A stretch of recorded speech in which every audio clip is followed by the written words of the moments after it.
Bismillah. Assalamualaikum warahmatullahi wabarakatuh.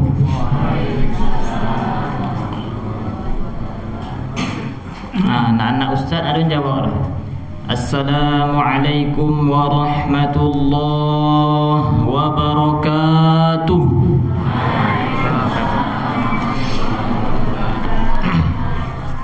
Alhamdulillah, alhamdulillahilladzi anzala sakinata fi qulubil mu'minin.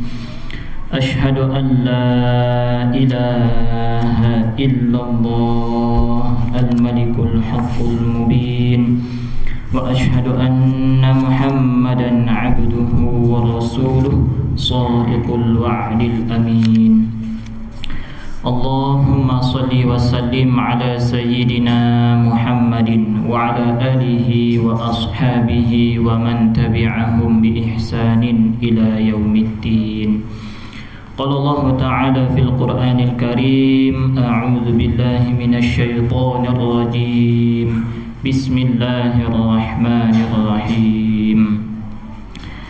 Walau kunta faddan ghalidhal qalbi lam faddu min hawlik. Sekiranya engkau Muhammad bersikap kasar dan berhati kasar, tentulah mereka menjauhkan diri dari sekitarmu. Al-Quran Surah Ali Imran ayat 159. Yang sama-sama kita hormati Bapak Ibu pengurus Musalla Baitul Jannah. Apa arti Baitul Jannah? Baitul rumah, Jannah itu syurga.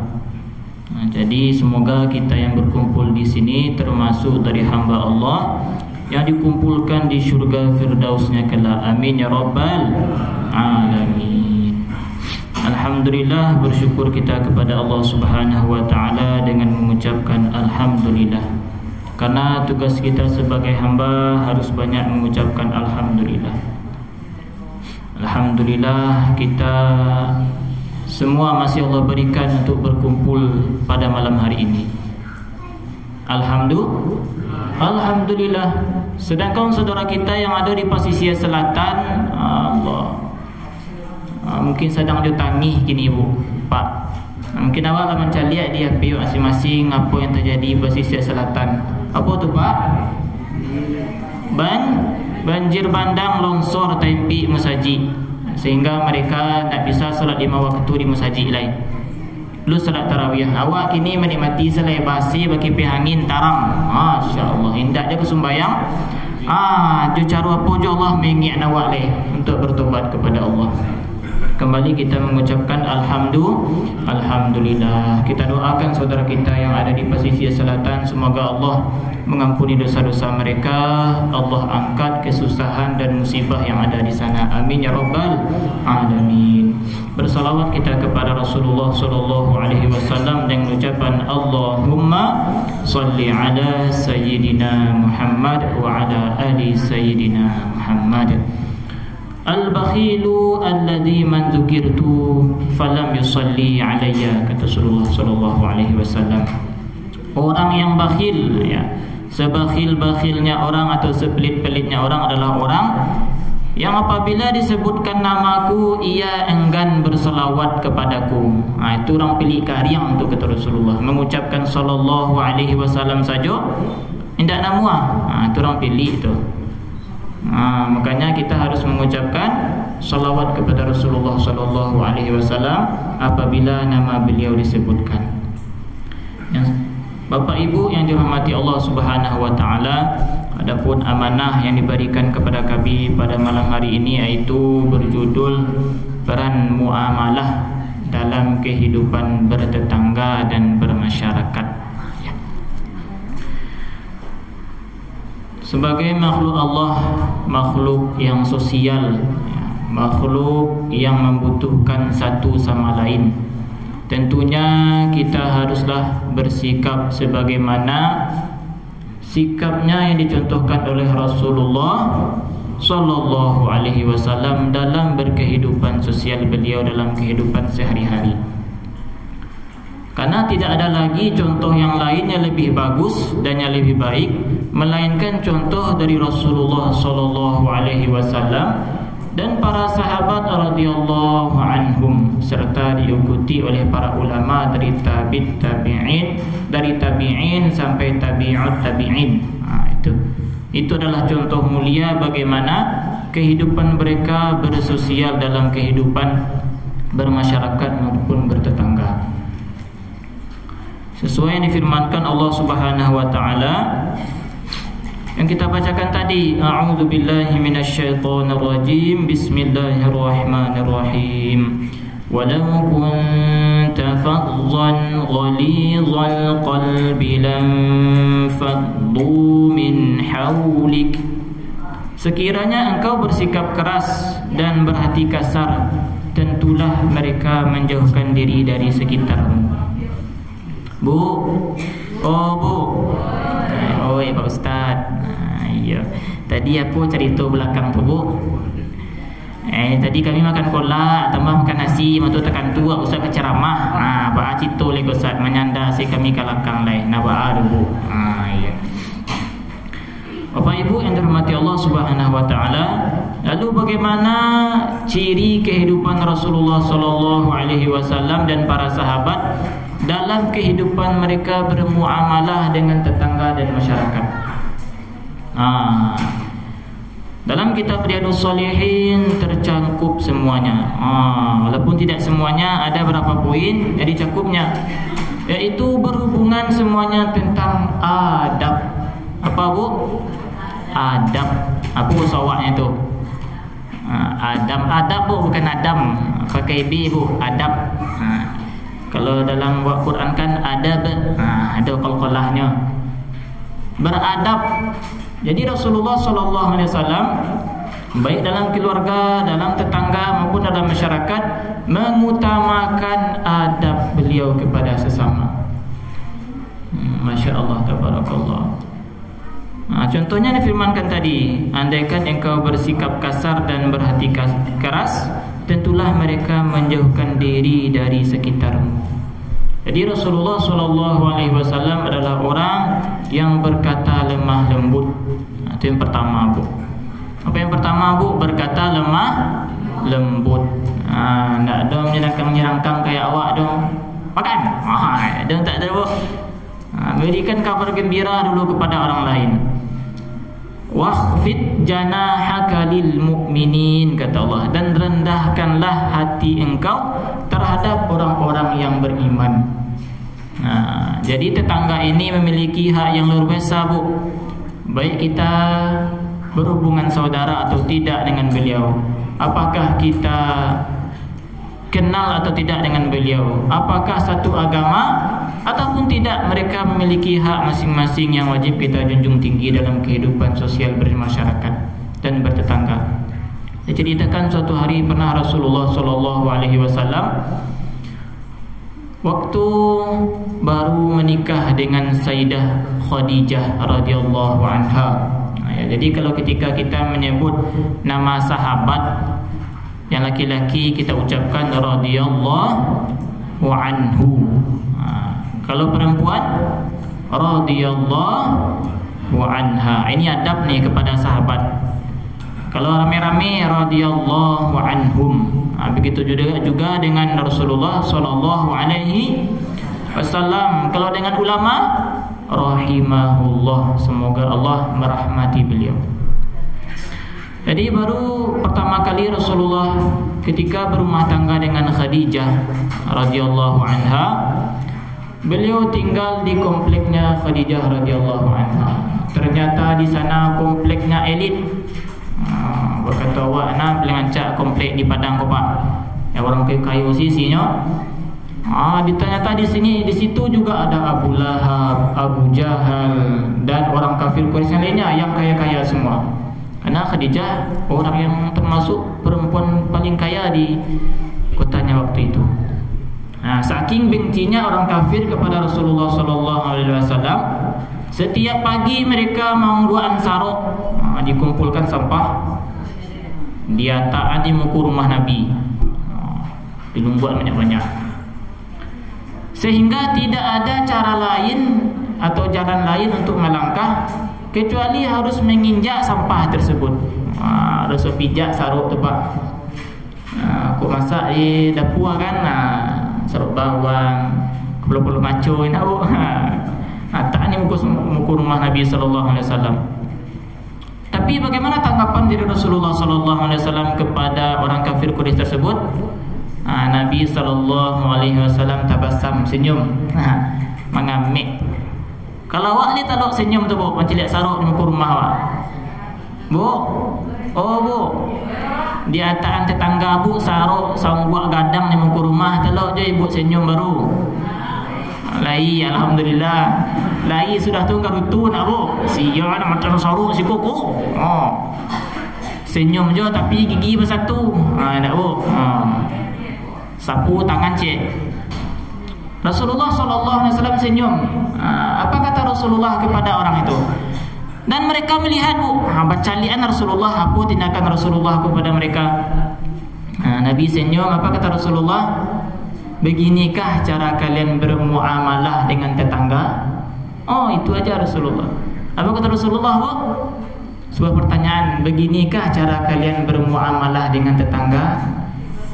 Tantuk orang kafir tadi. Jadi Rasulullah apa? No. Singkat saja, beginikah cara kalian bermuamalah dengan tetangga?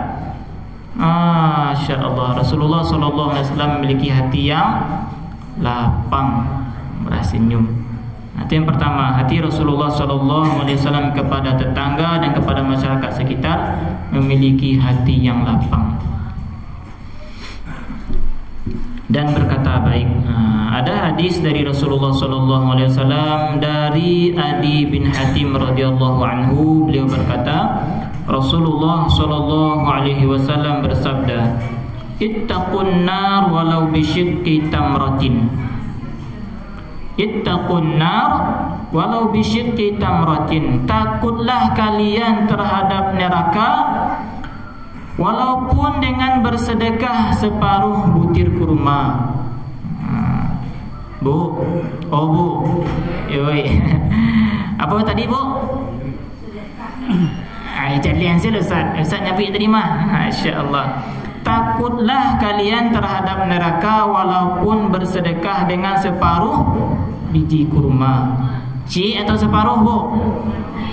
Cik atau setengah? Setengah je bu, kata Nabi. Jadi ini ilmunya adalah kita disuruh untuk bersedekah walaupun dalam keadaan sangat sempit, sampai setengah kurma kau bisa bagi hanjuk orang lain. Kuduang lagi dua, bagi dua. Begitu kita takutnya terhadap neraka. Faman lam yajid fa bi kalimatin thayyibatin. Barang siapa yang tidak mampu nak taluk sedekah setengah biji kurma, karena kehidupan pada Rasulullah sallallahu alaihi wasallam dengan kurma. Jadi dengan kurma kalau dawak je nasi lah je bareh setengah gantang. Setengah gantang lah bu. Kalau tidak bisa bersedekah, fabi kalimatin thayyibah, maka dengan tutur kata yang baik. Tutur kata yang baik, yang elok. Elok seorang ngecek tu. Karena Rasulullah sallallahu alaihi wasallam sangat mencontohkannya berkata baik. Sehingga ulama mengatakan ada 3 hal yang boleh kita tinggalkan. Ada 3 hal yang boleh kita tinggalkan kalau nak suku. Yang pertama, makanan. Awak nak suku makan padeh, kironya makan basambok, makan basamo, sambalnya ayam geprek level 10 ladonya. Wanginya tu. Awak nak suku padeh dah, kita tinggalkan boleh, dah usah caci dah. Awak nak suku padeh, bagi kau dah, tak usah panjang. Terkini tak dulu. Ya, kami agak kalau padeh kau. Sehingga hati orang lama lagi hendak kecewa. Kalau makanan kita tidak suka boleh kita tinggalkan. Yang kedua, pakaian. Angik baju aku dipakai, tak nyaman pakai, tinggalkan. Bali baju yang agak cek kumpulan piti, ragono 100,000 kau nyaman adem bali. Aku kadang-kadang dapat baju nacok baju ko dapat bilo pak. Kau ada anggota DPR rasa sabi di situ jauh nak ikut nak bu. Ya, jadi baju tu angin tu. Jadi kalau kita tidak nyaman memakai sebuah baju, boleh kita tinggalkan. Kita beli yang bagus. Yang ketiga yang boleh kita tinggalkan adalah teman. Teman, kawan. Teman sini sana bu. Kawan bu kalau nak cocok awak tu boleh awak tinggal. Dalam bahasa awaknya kini toksik. Tahu bu toksik? Enggak, kami orang lama saat toksik tu bahasa kini tu mah. Toksik ko berbahaya bu. Perkataannya mengandung ejekan. Dak do senam batu awak tu. Ayo sama tu. Apalah kau? Setiap bertemu ada sesuatu perkataan yang membuat hati kita ini luka. Luku setiap ini pak. Wak sedekah iko. Apa nak buat mari iko? Tu apa beli iko? Iko nak lama di orang tu mah. Jadi yang ketiga ini boleh kita tinggalkan, iaitu teman. Tinggallah, biarlah surang saya. Itu yang pertama Rasulullah SAW, yaitu bertutur kata yang baik dan berhati lembut. Apa bu? Berhati lembut dan bertutur kata yang baik. Yang kedua, Rasulullah lanjut yang pertama itu murah senyum. Karena kita sudah sebutkan tadi Rasulullah itu murah senyum. Kama pai mengambil saya, la tahriqanna minal ma'rufi syai'an. Jangan sekali-kali kamu meremehkan kebaikan sedikit pun, kata Rasulullah. Jangan pernah kita meremehkan kebaikan. Walau an talqa akhaka biwajhi talqin. Meskipun kebaikan itu hanya berupa ketika kamu berjumpa dengan saudaramu dengan wajah yang ceria. Iku membudui saya kan kemari. Bari naik duit. Masya-Allah. Jadi kalau bertamu ajak saudara awak senyum. Tetangga yang nampak. Mengambil. Jangan muka membudui saya nampakan bu. Walaupun senyum ini ada dua ini. Yang pertama kalau Rasulullah itu senyumnya keduanya bu tangkat. Tidak sabarlah saja dah. Ada buat kasi ibu. Kan ibu tak. Sabarlah setangkatnya. Macam nak boleh orang tak tolong. Jadi ibaratkan ada orang meminjam barang, sekali dua kali senyum si keduanya. Nak ketiga kali lah cik setangkat dah. Jadi Rasulullah SAW itu murah senyum. Bapak Ibu yang dirahmati Allah Subhanahu wa taala, adapun poin yang ketiga dari Rasulullah sallallahu alaihi wasallam adalah menjaga aib. Menjaga aib. Karena kita bertetangga, kalau bahasa kini no privasi. Apa bu? Privasi. Rahasio rumah, rahasio kadai. Jadi jangan sampai orang lain tahu. Rasulullah SAW itu sangat menjaga privasi tetangganya dan para sahabat serta masyarakatnya. Tapi kalau awak bawa bertantang ke rumah saudara awak, alai kira-kira privasi tetangga awak jaga bu. InsyaAllah Ustaz, kami menjaga privasi aku tu. Jadi dikatakan betul juga, kalau bertamu ke rumah orang, jadilah orang yang butuh, jadilah orang yang tuli, jadilah orang yang tak mendengar. Jadi dah nampak dia wak, ikut rumahnya berantakan ikut, singkirkan. Terangah dia satu yang tidak enak, mungkin bertengkar atau sebagainya di rumah tu. Jangan sampai obok lo keluar, anggap salah orang nak menangga.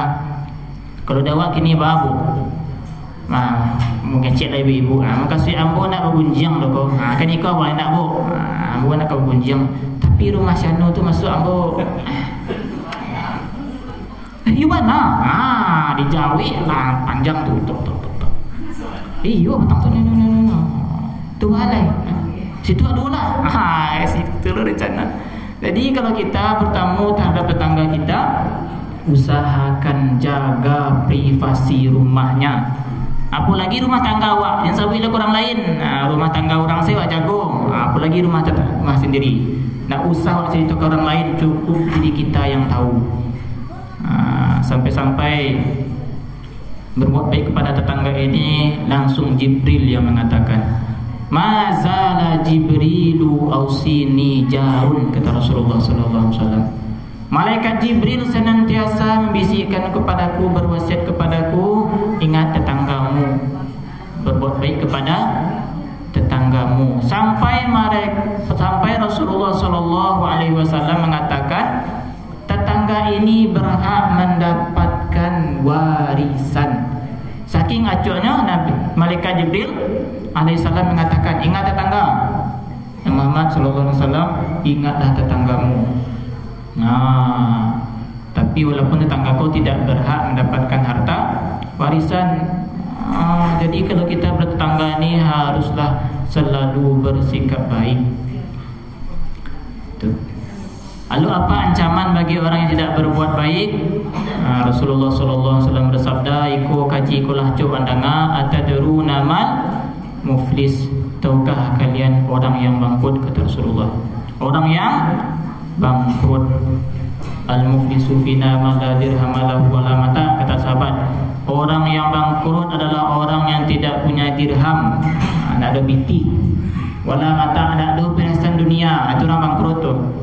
Tidak, kata Rasulullah SAW, innal muflisa min ummati, orang yang bangkrut dari umatku, ya'ti yaumal qiyamah, mereka datang pada hari kiamat, bisolatin wa siyamin wa zakatin, dengan pahala solat, dengan pahala zakat dan pahala puasanya. Wa ya'ti qad syatama hadha, tetapi dia datang juga membawa dosa ini. Wa qadhafa hadha wa daraba hadha wa akala mala hadha, dia datang dengan membawa dosa, menggunjing saudaranya. Datang membawa dosa, memakan harta saudaranya.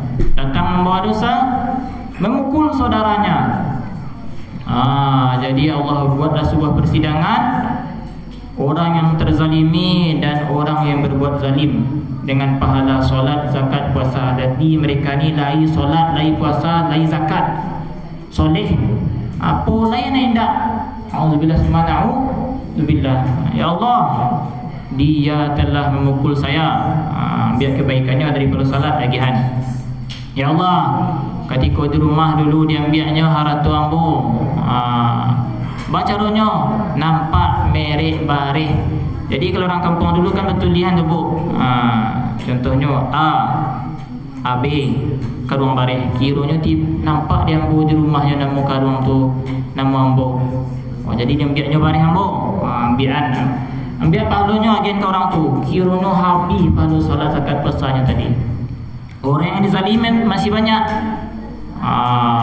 Ukhizat khatayahum, ambil dosa orang yang dizaliminya, limpahkan kepadanya. Summa turiha finnar, tendang dia ke dalam neraka.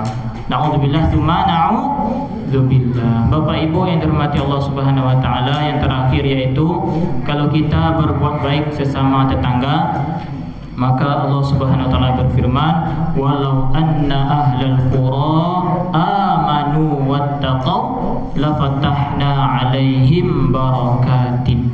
Kalaulah satu kaum itu beriman dan bertakwa kepada Allah, lafatahna alaihim, maka Allah akan membukakan kepadanya pintu-pintu rahmat. Keimanan seorang terpaut dengan tetangga tadi. Man kana yu'minu billahi wal yawmil akhir falyukrim jarahu, barang siapa yang mengaku beriman kepada Allah dan hari akhir, hendaklah dia memuliakan tetangganya. Jadi Bapak Ibu yang dirahmati Allah Subhanahu wa taala, agar kehidupan kita bertetangga dan bermasyarakat dipenuhi rahmat dan berkah oleh Allah, marilah kita menjaganya dengan saling berbuat baik, bermaaf-maafan. Alah cukup tu kalau kau ada bahasa lisih bang salamako, jalin kembali tali satu rahmi dan ukhuwah Islamiah di antara kita. Karena Rasulullah SAW sudah mengajarkannya dari dahulu. Bapak Ibu yang dirahmati Allah Subhanahu wa taala, itulah sedikit ilmu kita pada malam hari ini. Kebenaran hanya dari Allah Subhanahu wa taala. Maafkan kami kalau ada salah yang kami sampaikan. Itu pertanda kami sebagai hamba Allah yang harus terus belajar. Tutup dengan lafaz hamdalah dan doa kafaratul majlis. Alhamdulillahirabbil alamin. Subhanakallahumma wa bihamdika asyhadu an la ilaha illa anta astaghfiruka wa atubu ilaik. Istighfar 3 kali. Astaghfirullahalazim, astaghfirullahalazim, astaghfirullahalazim.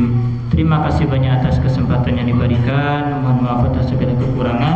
Semoga dapat diamalkan dan disampaikan kepada saudara kita yang lain. Amin amin ya rabbal alamin. Assalamualaikum